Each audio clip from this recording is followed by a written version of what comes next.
እንደምን አላችሁ? እኔ አለው እግዚአብሔር ይመስገን ደህና ነኝ። ዛሬም በጠቃሚና በአዲስ ፕሮግራም በድጋሜ ተገናኝተናል። በዛሬው የጤና ፕሮግራማችን ላይ የለውዝን ተአምር እነግራችኋለሁኝ ማለት ነው። መጠቀም ካለባችሁ ምግቦች ውስጥ አንዱ ለውዝ እንደሆነ ዛሬ ትረዳላችሁ። የለውዝን የተለያዩ ለውዞችን ጥቅሞቻቸውን፣ የምግብ ይዘታቸውን፣ ጤናማ የአመጋገብ ዘዴዎችን፣ በቀን መብላት ያለባችሁ መጠንን፣ ጥንቃቄ ማድረግ ያለባቸው ሰዎችንና ምን ሰዓት ደግሞ ብትጠቀሙ ምርጥ ነው የሚለውን በዚህ ቪዲዮ ላይ ስለ ለውዝ ድንቅ የሆነ ተአምር እነግራችኋለሁኝ። ጥያቄ ካላችሁ ከዚህ ቪዲዮ ጋር በተያያዘ በኮመንት ላይ አስፍሩልኝ። ላይክ እና ሼር እያደረጋችሁ ደግሞ ሌሎችንም አስተምሩ አሳውቁላለሁኝ። በቀጥታ ወደ ጤና ትምህርታችን የማልፍ ይሆናል። ለውዝ የተፈጥሮ የምግብ ቦምብ ተብሎ ይጠራል። ምክንያቱም ጤናማ ስብ፣ ፕሮቲን፣ ፋይበር እናም ማክሮ ኒውትረንቶችን በትንሽ እና በቀላሉ በሚወስድ መልኩ የያዘ ነው። የለውዝን የተለያዩ ለውዞችን የጤና ጥቅሞችን ልንገራችሁ። አንደኛ፣ የልብ ጤናን ይጠብቃል። ለውዝ በተለይ ሞኖ አንሳቹሬትድ እና ፖሊ አንሳቹሬትድ ፋትን ይዟል። እነዚህ ፋቶች የበዛበት በመሆኑ መጥፎ ኮሌስትሮልን ኤልዲኤልን በመቀነስ እናም ጥሩ ኮሌስትሮልን ኤችዲኤልን ለመጨመር ይረዳል።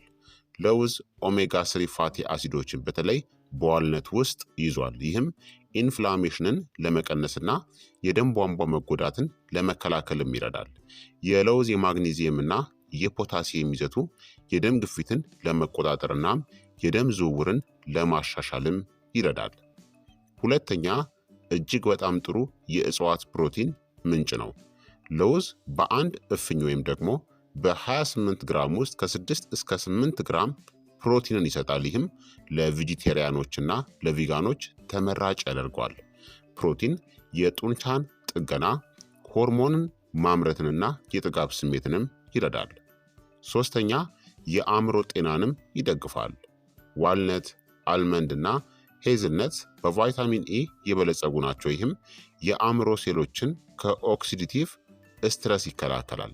በዋልነት ውስጥ ያለው ኦሜጋ ስሪ የማስታወስ ችሎታን፣ የመማር ብቃትንና የስሜት ሁኔታንም ሊያሻሽል ይችላል። አራተኛ፣ የሰውነት ክብደትንም ለመቆጣጠር ይረዳል። ካሎሪ የበዛበት ቢሆንም ለውዝ ክብደትን ለመቆጣጠር ይረዳል። ምክንያቱም በፋይበርና በጤናማ ስብ የበለጸገ ነው። የጥጋብ ስሜትን ይጨምራል። የደም ስኳርን በማረጋጋት ተጨማሪ የምግብ ፍላጎትንም ይከላከላል።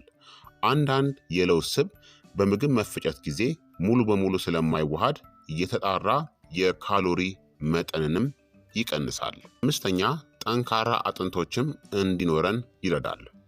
አልመንድ ለአጥንት ጥግግት አስፈላጊ በሆኑት ካልሲየም፣ ማግኔዥየም እና ፎስፈረስ የበለጸገ ነው።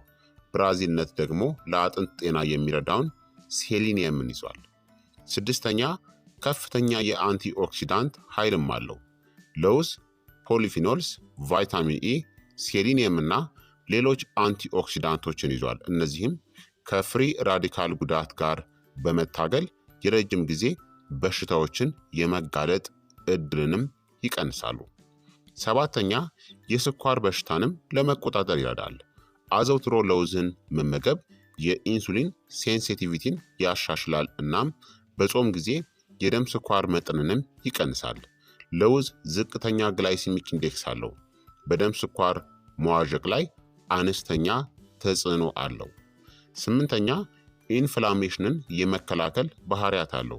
የረጅም ጊዜ ኢንፍላሜሽን ከልብ በሽታ፣ ከካንሰር እናም ከእርጅና ጋር የተያዘ ነው። ዋልነት፣ አልመንድ እና ፒስታቺዮስ ኢንፍላሜሽንን የሚከላከሉ ፋይቶ ኬሚካሎችንም ይይዛሉ። ዘጠነኛ፣ የቆዳ እናም የፀጉር ጤናንም ይደግፋል። የለውዝ ቫይታሚን ኤ፣ ዚንክ እና ጤናማ ስቦች ይዘቱ ቆዳን ለስላሳ ያደርጋሉ፣ ያለ ጊዜው እርጅናን ይከላከላሉ እናም የፀጉር ስርንም ያጠናክራሉ። አስረኛ፣ የመራባት ድጋፍንም ይሰጣል። በብራዚልነት ውስጥ ያለው የሴሊኒየም ይዘት የወንድ የዘር ፍሬ እንቅስቃሴንና የእንቁላል ጥራትንም ያሻሽላል። በካሸውና በአልመንድ ውስጥ ያለው የዚንክ ይዘት ደግሞ ለመራቢያ ሆርሞኖች ሚዛን አስፈላጊ ነው። ለውዝ እነዚህንና ሌሎችንም በርካታ ድንቅ ጥቅሞችን እንደሚሰጠን ማወቅ አለባችሁ። በየቀኑ ከአመጋገባችሁ ውስጥ መጥፋት የሌለበት ዋናው ምግብ ለውዝ ነው። ታዲያ የተለያዩ ለውዞች የአመጋገብ ይዘትን እነግራችኋለሁኝ። በ28 ግራም ወይም ደግሞ በአንድ አውንስ ውስጥ ምን ያክል የንጥረ ነገር ይዘት እንዳላቸው እነግራችኋለሁኝ። አልመንድ በ28 ግራም ካሎሪ 160፣ ፕሮቲን 6 ግራም፣ ስብ 14 ግራም፣ ፋይበር 3.5 ግራምን ይይዛል። እንደ ቫይታሚን ኤ፣ ማግኒዥየም እና ካልሲየም ያሉ ንጥረ ነገሮችንም ይይዛል።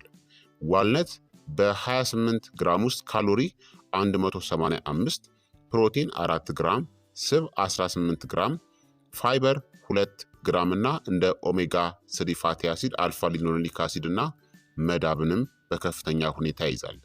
ካሼው በ28 ግራም ካሎሪ 155፣ ፕሮቲን 5 ግራም፣ ስብ 12 ግራም፣ ፋይበር 1 ግራም እና እንደ ዚንክና ብረት ያሉ ንጥረ ነገሮችን በከፍተኛ ሁኔታ ይይዛል። ፒስታቺዮስ በ28 ግራም ካሎሪ 160፣ ፕሮቲን 6 ግራም፣ ስብ 13 ግራም፣ ፋይበር 3 ግራም፣ ቫይታሚን ቢ6 እና ፖታሲየም ያሉ ንጥረ ነገሮችን በከፍተኛ ሁኔታ ይይዛል። ሄዝልነት በ28 ግራም ካሎሪ 178፣ ፕሮቲን 4 ግራም፣ ስብ 17 ግራም፣ ፋይበር 2.7 ግራም፣ ቫይታሚን ኢ እና ፎሌት ያሉ ንጥረ ነገሮችን በከፍተኛ ሁኔታ ይይዛል።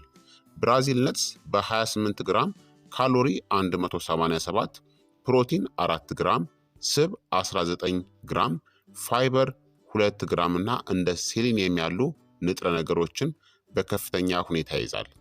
ማካዴሚያ ነትስ በ28 ግራም ውስጥ ካሎሪ 204፣ ፕሮቲን 2 ግራም፣ ስብ 21 ግራም፣ ፋይበር 2 ግራም እና ቲያሚን እና ማንጋኔዝ ያሉ ንጥረ ነገሮችን ይይዛል።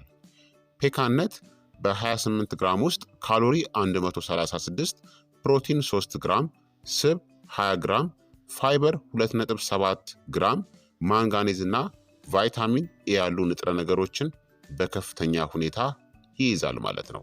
ስለዚህ በርካታ የለውዝ አይነቶች አሉ። ሁሉም እጅግ በጣም ሱፐር የሆኑ እና ድንቅ ጥቅሞችና ንጥረ ነገሮችን ይይዛሉ ማለት ነው። ታዲያ ለውዝ የተለያዩ ለውዞችን ጤናማ በሆነ መንገድ እንዴት መመገብ እንደምትችሉ ደግሞ እነግራችኋለሁኝ። ጥሬ ወይም ደግሞ በደረቁ የተጠበሰ ወይም የተቆላ ለውዝን መመገብ ትችላላችሁ። ጨው የበዛበትን፣ ስኳር የተለበጠውን ወይም ደግሞ የበዛበትንና በዘይት የተጠበሰውን አስወግዱ።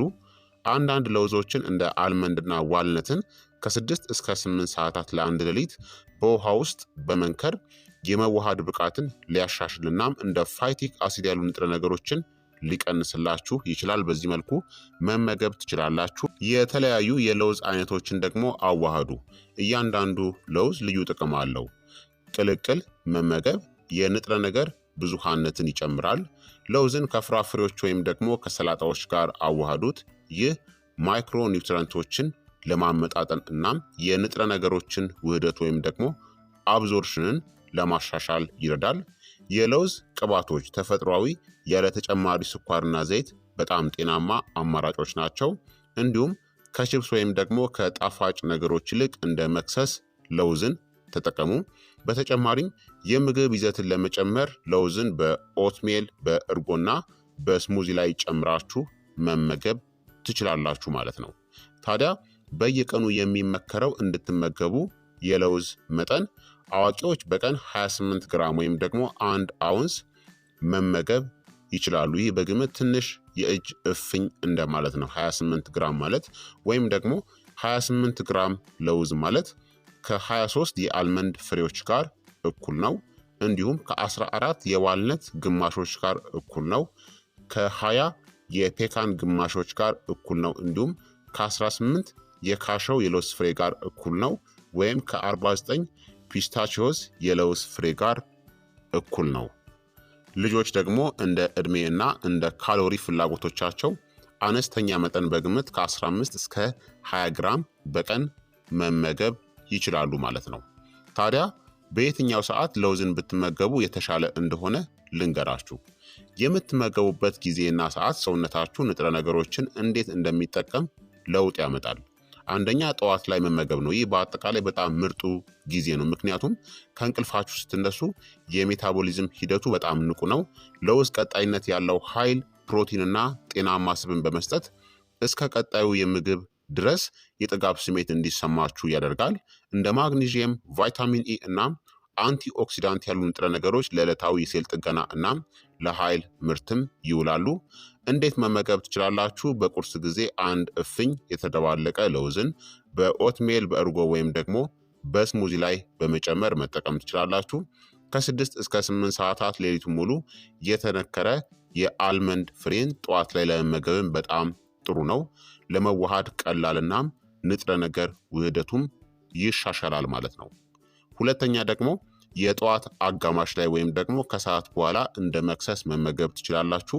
በምግብ መካከል የደም ስኳር መውረድና የኃይል መቀነስንም ይከላከላል። ጤናማ ያልሆኑ መክሰሶችን የመመገብ ፍላጎትንም ይገታል።